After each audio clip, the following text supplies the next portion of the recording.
Before I tell you this story, I need you to understand something. This is not an urban legend. This is not a rumor. This is not some story that somebody just read from the internet. This is a real lived experience from someone who grew up right here in Albany, Georgia. And decades later, she still remembers this event, not because she really understands what happened, but because this is one of those situations that stuck with her and was an impact event, and she just never understood why this took place. So for privacy reasons, we'll just call her Angela. And Angela asked to stay anonymous, not because she's making accusations or that she's claiming to have uncovered some type of secret conspiracy in Albany, but simply because all these years later, Angela still has questions. Questions that began when she was only about 5 years old. Questions that have followed her into adulthood but have never been completely answered. And the memory itself isn't what haunts Angela. It's just the simple fact that everybody was acting like this was something normal. Imagine you're only 5 years old. You're not old enough to understand medicine or how government programs work. You're not old enough to understand the difference between help and harm.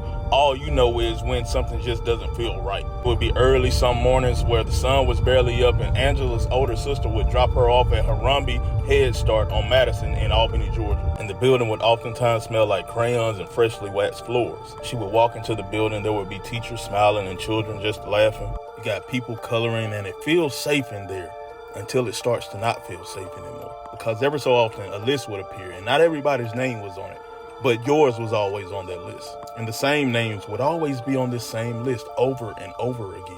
Angela would start to notice because her friends would stay behind and the same students kept being called all the time.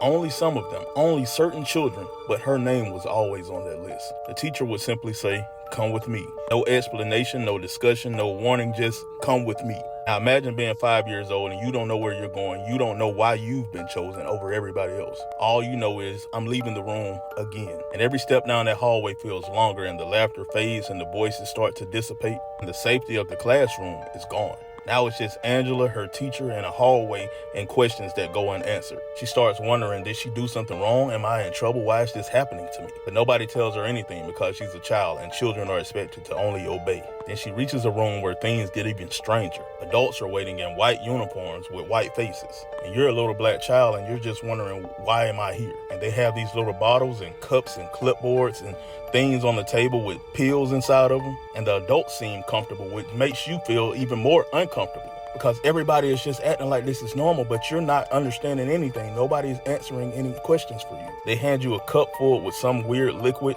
They give you some pills and a spoonful of some nasty liquid. You're just asking like, what is this? But nobody tells you anything and they just say, just take it. So she does because 5-year-olds don't have choices. The next week it happens again, then again the next week and the next week until the routine becomes familiar. Not comfortable, just familiar. Years pass and decades pass and the memories start to fade, but you still have this unsettling feeling like, what was going on? What exactly was happening? Now imagine that same child grows up learning about our history and how medical things have been done in black communities and poor communities. Learning that there were times when the medical community in the United States did not really do what they were supposed to be doing. Now that memory that you carried from when you were 5 years old has weight, it has some suspicion to it and some fear.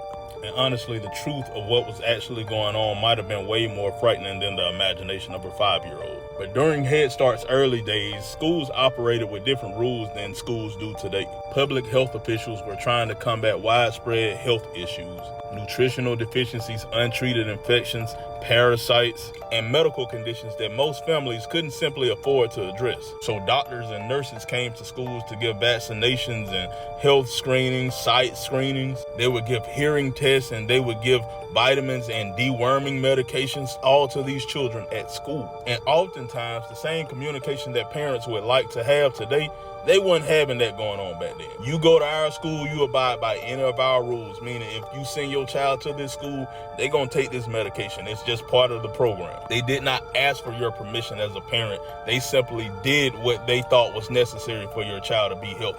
And that in and of itself is a lesson because trust does not come from good intentions. Trust comes from transparency and explaining what happens when, where, and how, and why. When people feel informed, they actually feel like they're being protected. But when you leave people in the dark, they don't trust anything and they feel vulnerable.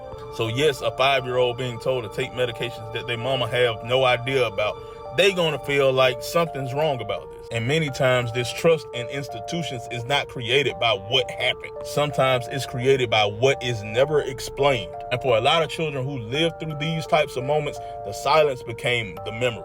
And maybe that's why Angela's story still matters, not because it proves that something sinister happened, not because she's uncovered some type of conspiracy, but because it reminds us that fear and confusion can leave long-lasting scars even when adults in the room feel like what they're doing is helping. Trust is built by understanding, and when children and people who are less educated do not understand what's going on around them, sometimes they can carry on these questions for the rest of their lives.